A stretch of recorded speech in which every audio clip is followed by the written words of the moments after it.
أعوذ بالله السميع العليم من الشيطان الرجيم. كل الطعام كان هلا لبني إسرائيل إلا ما حرم إسرائيل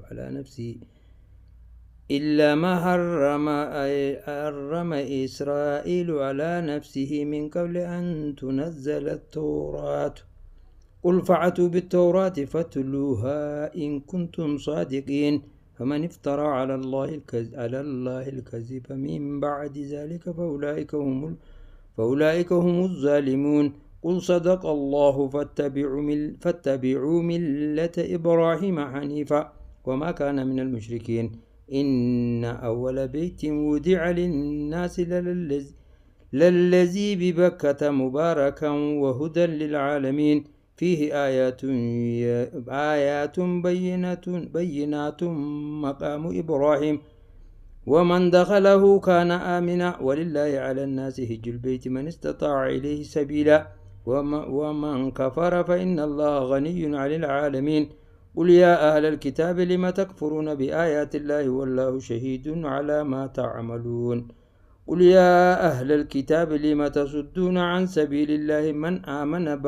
من آمن تبغونها عوجا وأنتم شهداء وما الله بغافل عما تعملون. يا أيها الذين آمنوا إن تطيعوا فريقا من الذين أوتوا الكتاب يردوكم بعد إيمانكم كافرين. وكيف تكفرون وأنتم تتلى عليكم آيات الله وفيكم رسوله ومن يعتصم بالله فقد هدي إلى صراط مستقيم. يا أيها الذين آمنوا اتقوا الله حق تقاته ولا تموتن إلا وأنتم مسلمون واعتصموا بحبل الله جميعا ولا تفرقوا واذكروا نعمة الله عليكم إذ كنتم أعداء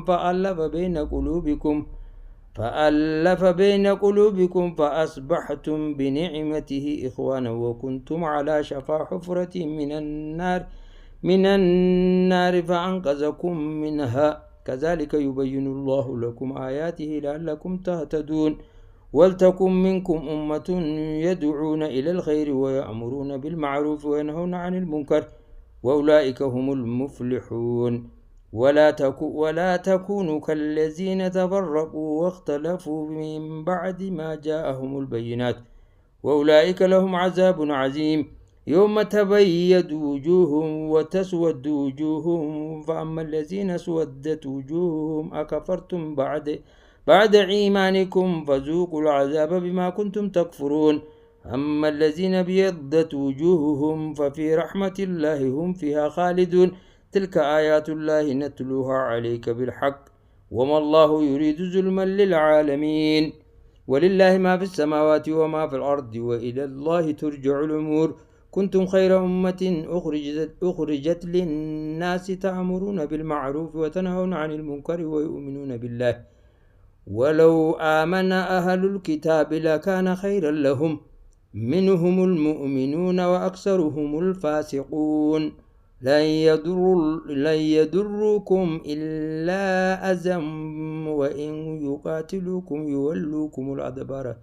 يولوكم الأدبار ثم لا ينصرون. ضربت عليهم الذلة أينما ثقفوا إلا بحبل من الله وحبل من الناس وباءوا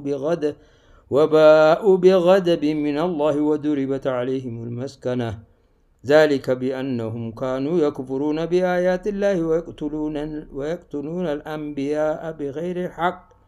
ذلك بما عصوا وكانوا يعتدون. ليسوا سواء من أهل الكتاب أمة قائمة يتلون آيات الله وأناء الليل وهم يسجدون يؤمنون بالله واليوم الآخر ويأمرون بالمعروف وينهون عن المنكر ويسارعون في الخيرات وأولئك هم الصالحون. وما يفعلوا من خير فلن يكفره والله عليم بالمتقين.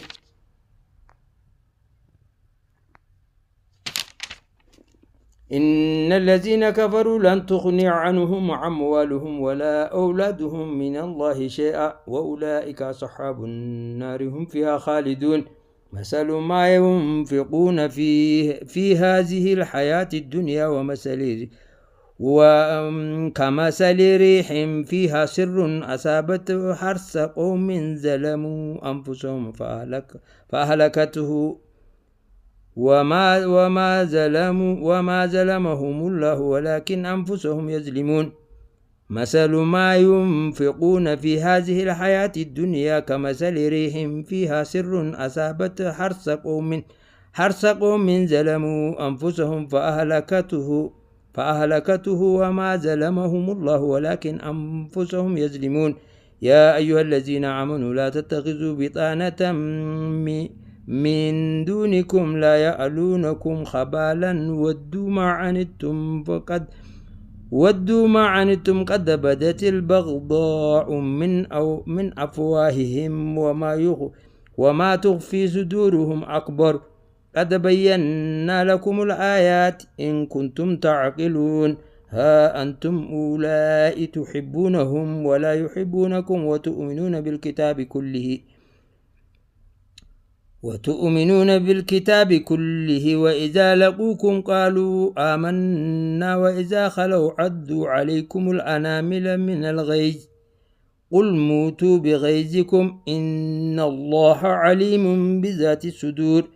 إن تمسسكم حسنة تسؤهم وإن تصبكم سيئة يفرحوا بها وإن تصبروا وتتقوا لا يضركم كيدهم شيئا إن الله بما يعملون محيط وإذ غدوت من أهلك تبوئ المؤمنين مقاعد للقتال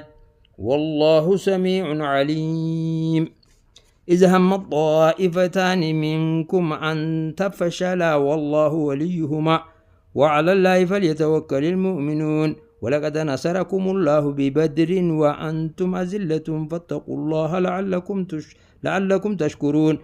إذ تقول للمؤمنين ألن يكفيكم أن يمدكم ربكم ب3,000 من الملائكة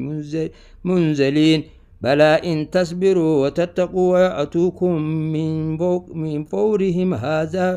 هذا يمددكم ربكم ب5,000 من الملائكة مسومين وما جعله الله إلا بشرى لكم ولتطمئن قلوبكم به وما النصر إلا من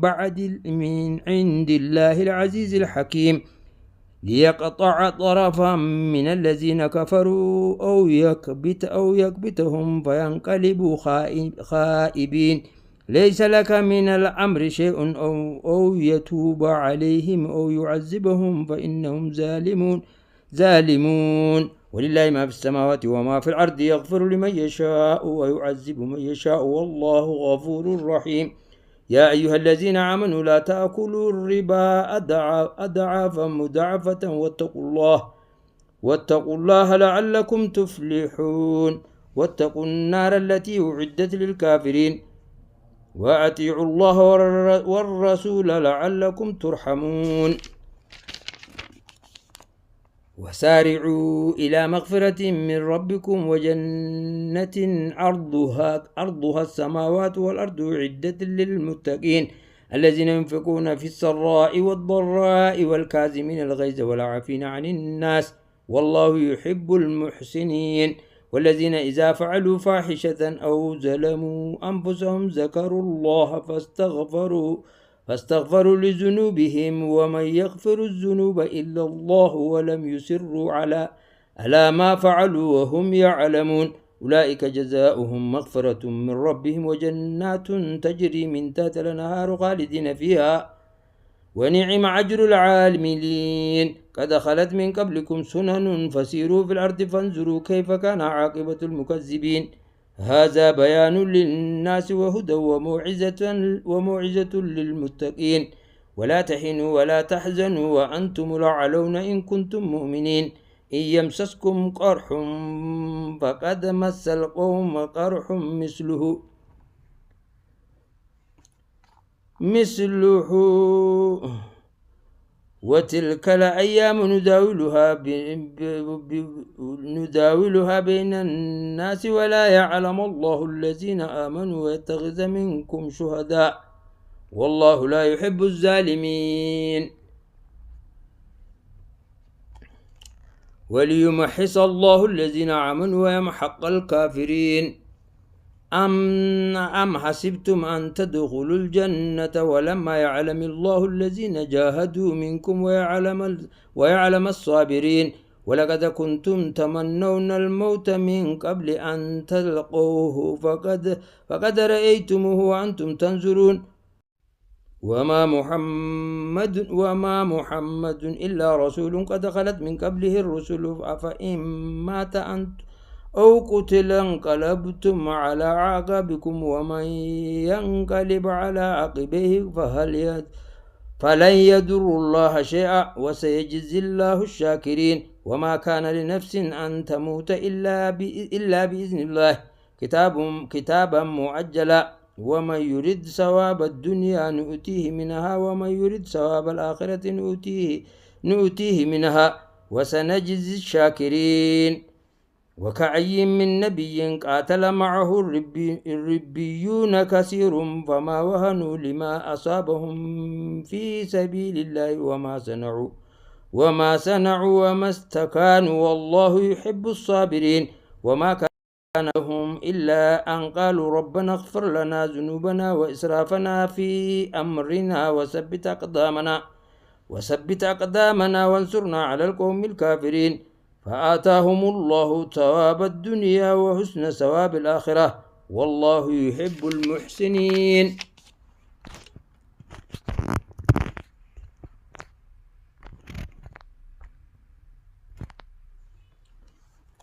يا أيها الذين آمنوا إن تطيعوا الذين كفروا يردوكم على أعقابكم فتنقلبوا خاسرين بل الله مولاكم وهو خير الناصرين سنلقي في قلوب الذين كفروا الرعب بما أشركوا بالله ما لم ينزل به سلطانا ومأواهم النار وبئس مسوى الظالمين ولقد صدقكم الله وعده إذا تحسونهم بإذنه حتى إذا فشلتم وتنازعتم في الأمر وعصيتم من بعد أراكم ما تحبون منكم من يريد الدنيا ومنكم من يريد الآخرة ثم صرفكم عنكم لتبتليكم ولقد عفا عنكم والله ذو فضل على المؤمنين إذ تسعدون ولا تلوون على أحد والرسول يدعوكم في أخراكم فأصابكم غما بغم لكي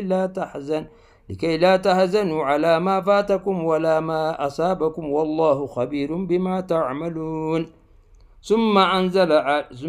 عليكم من بعد الغم أمنة نعاسا يغشى طائفة منكم وطائفة قد أهمتهم أنفسهم يظنون بالله غير الحق ظن الجاهلية يقولون هل لنا من الأمر من شيء قل إن الأمر كله لله يخفون في أنفسهم ما لا يبدون لك يقولون لو كان لنا من الأمر شيء ما قتلنا هاهنا قل لو كنتم في بيوتكم لبرز الذين كتب عليهم القتل إلى مضاجعهم وليبتلي الله ما في صدوركم وليمحص ما في قلوبكم والله عليم بذات الصدور إن الذين يتولوا منكم قوم يوم التقى الجمعان إنما استزلهم الشيطان ببعد ما كسبوا ولقد عفى الله عنكم إن الله غفور حليم يا أيها الذين آمنوا لا تكونوا كالذين كفروا وقالوا لإخوانهم إذا ضربوا في الأرض أو كانوا غزا لو كانوا عندنا ما ماتوا وما قتلوا ليجعل الله ذلك حسرة في قلوبهم والله يحيي ويميت والله بما تعملون بصير ولئن قتلتم في سبيل الله أو متم لمغفرة من الله ورحمة خير مما يجمعون. ولئن متم أو قتلتم لا إلى الله تحشرون. فبما رحمة من الله لنت لهم ولو كنت فزا خليز القلب لانفضوا من حولك فاعف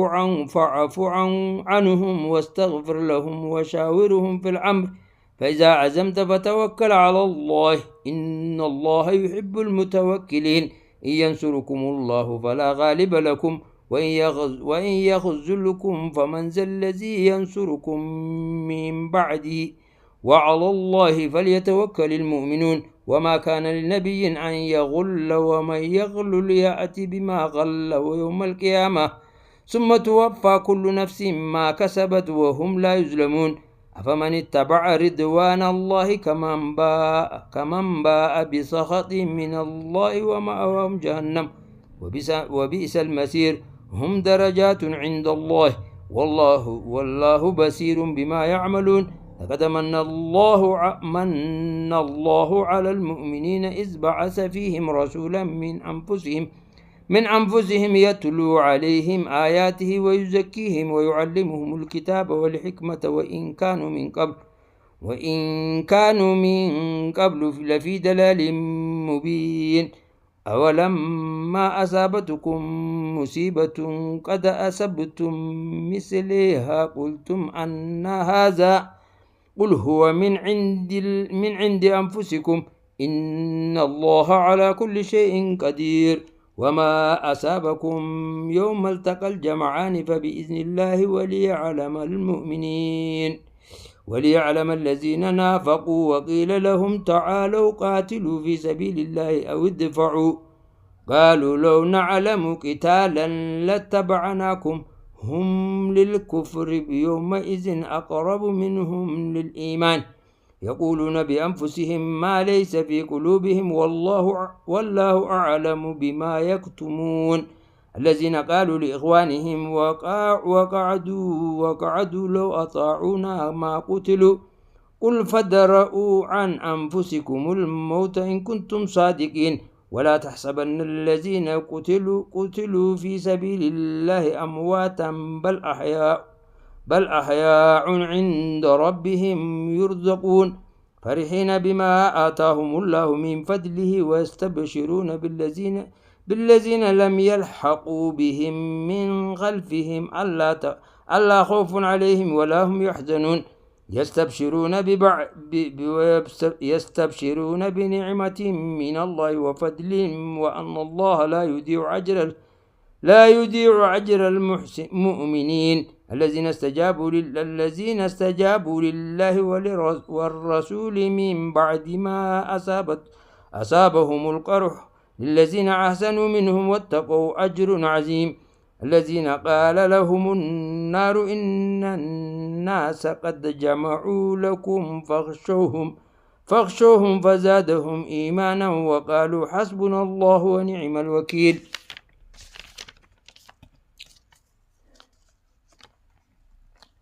فانقلبوا بنعمة من الله وفضل لم يمسسهم سوء واتبعوا رضوان الله والله ذو فضل عظيم. إنما ذلكم الشيطان يخوف أولياءه فلا تخافوهم وخافون إن كنتم مؤمنين. ولا يحزنك الذين يسارعون في الكفر إنهم لن يضروا الله شيئا يريد الله ألا يجعل لهم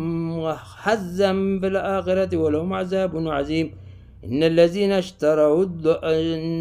اشتروا الكفر بالإيمان لن يضروا الله شيئا ولهم عذاب عليم. ولا يحسبن الذين كفروا أنما نملي لهم خير لأنفسهم إنما نملي لهم ليزدادوا إثما ولهم عذاب مهين. ما كان الله ليذر المؤمنين على ما أنتم عليه حتى يميز الخبيث من الطيب وما كان الله ليطلعكم على الغيب ولكن الله يجتبي من رسله من يشاء فآمنوا بالله ورسله وإن تؤمنوا وتتقوا لعلكم فلكم أجر عظيم وإن تؤمنوا وتتقوا فلكم أجر عظيم ولا يحسبن الذين يبخلون بما آتاهم الله من فضله هو خير لهم بل هو شر لهم سيطوقون ما بخلوا به يوم القيامة ولله ميراث السماوات والأرض والله بما تعملون خبير لقد سمع الله قول الذين قالوا إن الله فقير ونحن أغنياء سنكتب ما قالوا وقتلهم الأنبياء بخير حق ونقول ذوقوا عذاب الحريق ذلك بما قدمت أيديكم وأن الله ليس بظلام للعبيد الذين قالوا إن الله عهد إلينا ألا نؤمن لرسول حتى يأتينا بقربان تأكله النار قل قد جاءكم رسول من قبل بالبينات وبالذي قلتم فلم قتلتموهم إن كنتم صادقين فإن كذبوك فقد كذب رسل من قبلك جاءوا بالبينات والزبور والكتاب المنير كل نفس ذائقة الموت وإنما توفون أجورهم يوم القيامة فمن زهزه عن النار وأدخل الجنة فقد فاز وما الحياة الدنيا إلا متاع الغرور لتبلون في أموالكم وأنفسكم ولتسمعن من الذين أوتوا الكتاب من قبلكم ومن الذين أشركوا أذى كثيرا وإن تصبروا وتتقوا فإن ذلك من عزم الأمور وإذا أخذ الله ميثاق الذين أوتوا الكتاب لتبيننه للناس ولا تكتمونه فنبذوه وراء ظهورهم واشتروا به ثمنا قليلا فبئس ما يشترون لا تحسبن الذين يفرحون بما آتوا ويحبون أن يحمدوا بما لم يفعلوا فلا تحسبنهم بمفازة من العذاب ولهم عذاب عليم ولله ملك السماوات والأرض والله على كل شيء قدير إن في خلق السماوات والأرض واختلاف الليل والنهار لآيات لأولي الألباب الذين يذكرون الله قياما وقعودا وعلى جنوبهم ويتفكرون في خلق السماوات والأرض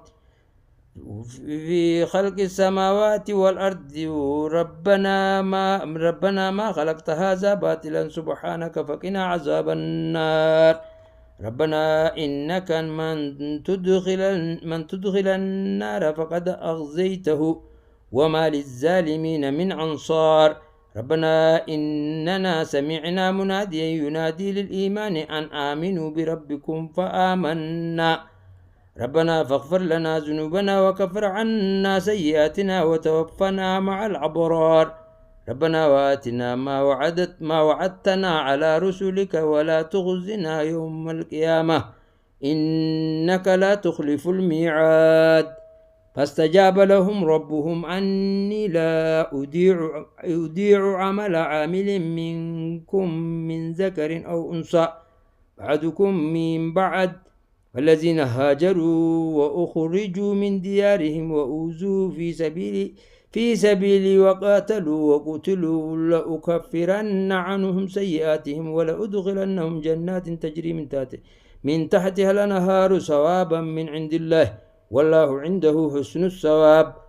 لا يغرنك تقلب الذين كفروا في البلاد متاع قليل ثم مأواهم جهنم وبئس الميهاد لكن الذين اتقوا ربهم لهم جنات تجري من تحتها الأنهار خالدين فيها نزلا من عند الله وما عند الله خير للأبرار وإن من أهل الكتاب لمن يؤمن بالله وما أنزل إليكم وما أنزل إليهم خاشعين لله لا يشترون بآيات الله ثمنا قليلا أولئك لهم أجرهم عند ربهم إن الله سريع الحساب يا أيها الذين آمنوا اصبروا وصابروا ورابطوا واتقوا الله لعلكم تفلحون. بسم الله الرحمن الرحيم. يا أيها الناس اتقوا ربكم الذي خلقكم من نفس واحدة وخلق منها زوجها وبث منهما رجالا كثيرا ونساء واتقوا الله الذي تساءلون به والأرحام إن الله كان عليكم رقيبا. وآتوا اليتامى أموالهم ولا تتبدلوا الخبيث بالطيب ولا تأكلوا أموالهم إلى أموالكم إنه كان هوبا كبيرا. وإن خفتم ألا تقسطوا في اليتامى فانكحوا فطاب لكم من النساء مثنى وثلاث ورباع فإن خفتم ألا تعدلوا فواحدة أو ما ملكت أيمانكم ذلك أدنى ألا تعولوا. وآتوا النساء صدقاتهن نحلة فإن طبن لكم عن شيء منه نفسا فكلوه هنيئا مريئا. ولا تؤتوا السفهاء أموالكم التي جعل الله لكم قياما وارزقوهم فيها واكسوهم وقولوا لهم قولا معروفا. وابتالوا اليتامى حتى إذا بلغوا النكاح فإن آنستم منهم رشدا فادفعوا إليهم أموالهم ولا تأكلوها إسرافا وبدارا أن يكبروا. وما كان غنيا فليستعفف ومن كان فقيرا فليأكل بالمعروف. فإذا دفعتم إليهم أموالهم فأشهدوا عليهم وكفى بالله حسيبا. للرجال نصيب مما ترك الوالدان والأقربون وللنساء نصيب مما ترك الوالدان والأقربون مما قل منه كسره نصيبا مفروضا. وإذا هدر القسمة أولو القربى واليتامى والمساكين فارزقوهم منه وقولوا لهم قولا معروفا. وليخشى الذين لو تركوا من خلفهم ذرية ضعافا خافوا عليهم فليتقوا الله وليقولوا قولا سديدا. إن الذين يأكلون أموال اليتامى ظلما إنما يأكلون في بطونهم نارا وسيصلون سعيرا. يوصيكم الله في أيديكم لذكر مثل حظ الأنثيين فإن كن نساء فوق 2 فلهن ثلث ما ترك وإن كانت واحدة فلها النصف ولأبويه لكل واحد منهما السدس مما ترك إن كان له ولد فإن لم يكن له ولد وورثه أبواه فلأمه الثلث فإن كان له إخوة فلأمه السدس من بعد وصية يوصي بها أو دين. آباؤكم وأبناؤكم لا تدرون أيهم أقرب لكم نفعا فريدة من الله إن الله كان عليما حكيما. ولكم نصف ما ترك أزواجكم إن لم يكن لهن ولد فإن كان لهن ولد فلكم الربع مما تركن من بعد وصية يوصين بها أو دين ولهن الربع مما تركتم إن لم يكن لكم ولد فإن كان لكم ولد فلهن الثمن مما تركتم من بعد وصية توصون بها أو دين وإن كان رجل يورث كلالة أو امرأة وله أخ أو أخت فلكل واحد منهما السدس، فإن كانوا أكثر من ذلك فهم شركاء في الثلث من بعد وصية يوصى بها أو دين غير مضار، وصية من الله، والله عليم حليم. تلك حدود الله، ومن يطع الله ورسوله يدخل جنات تجري من تحتها الأنهار خالدين فيها، وذلك الفوز العظيم. ومن يعص الله ورسوله ويتعد حدوده يدخل نارا خالدا فيها وله عذاب مهين. واللاتي يأتين الفاحشة من نسائكم فاستشهدوا عليهن 4 منكم،